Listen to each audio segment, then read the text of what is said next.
fix that. G and K at the same time. Restart. That didn't work. Oh yeah, it did.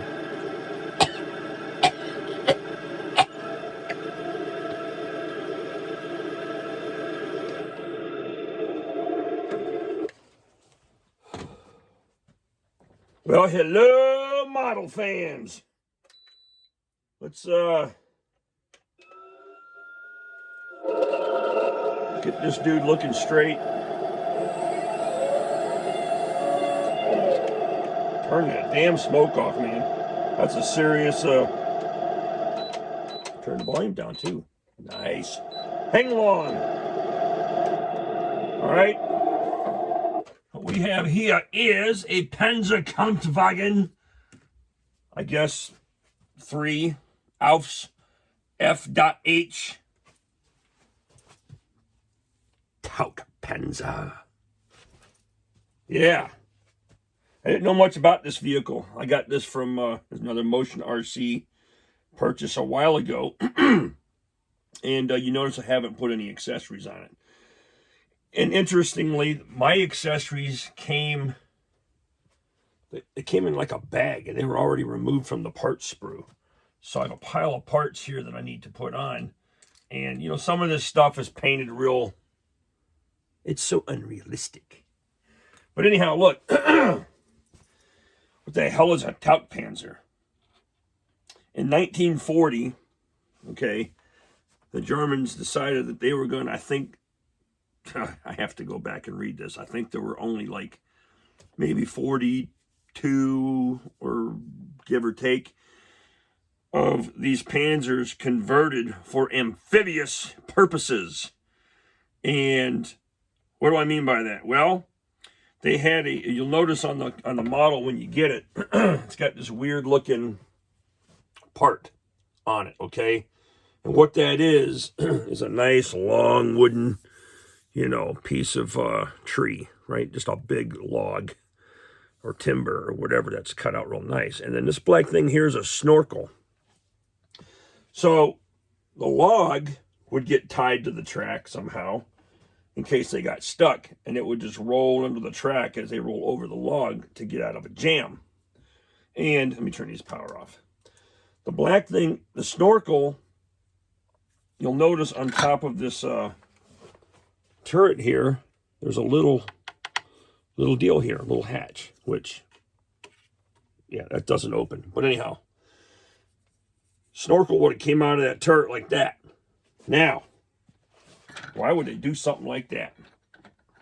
Because they thought, well, hey, here's an idea. Let's seal up all the areas that water can get into the tank.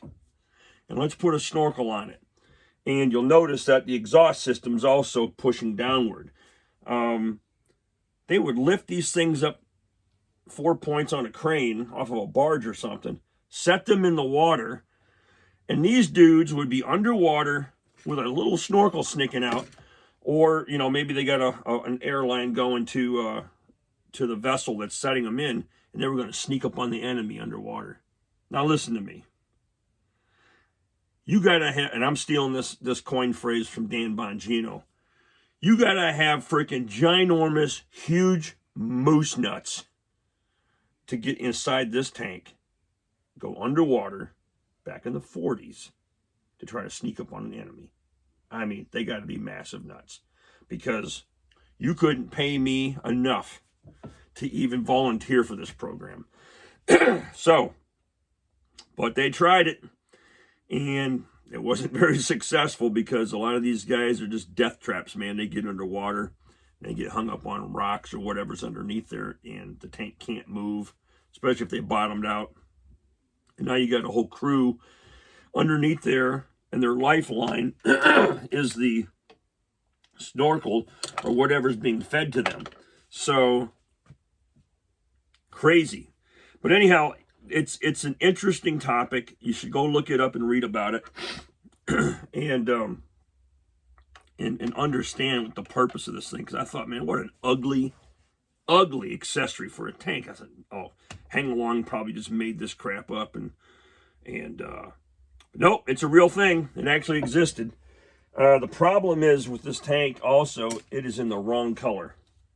I have yet to find a photograph of this thing in an Africa Core desert yellow paint scheme. Every photo I've found, black and white or colorized, has always been in the German gray paint. And so this thing is going to get completely repainted when it's time. And that'll be a whole separate video all by itself. But, so this model is 1/16 scale. It is heavy. It actually has, I mean, this thing weighs almost as much as this one does, which is crazy to me. And I don't know why that is, unless there's a whole, unless I got a metal chassis or something that I don't know about. I haven't inspected it that far. But, yeah, it's a cool little tank. And if I remember, yeah, the sides open on both sides. So if a guy was ambitious, you know, if you're really ambitious, you could do something with the interior. But at least they give you a couple of small details on the hatches, and you can paint those hatches if you want. And I don't know. Anyways, it's cool. So, proportional speed, proportional everything. And the smoke generator, oh my gosh, did you see the smoke? This thing really pushes the smoke out. And that's the other thing about the exhaust system.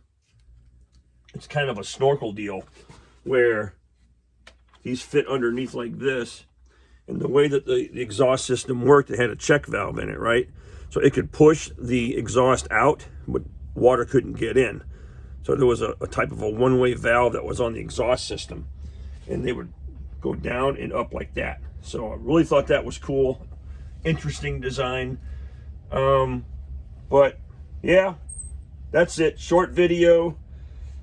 I suppose I could do a quick run around here. I might just do that just to show you how it performs. All right. Moose nuts, man. You gotta have them if you're gonna get in that thing.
Well, that was cool.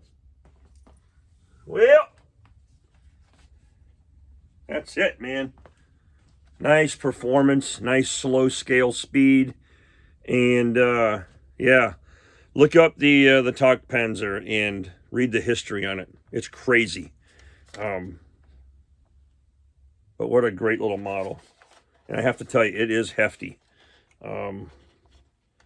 Now, it did smoke right out of the box. I noticed that my Tung Day tanks don't smoke right out of the box.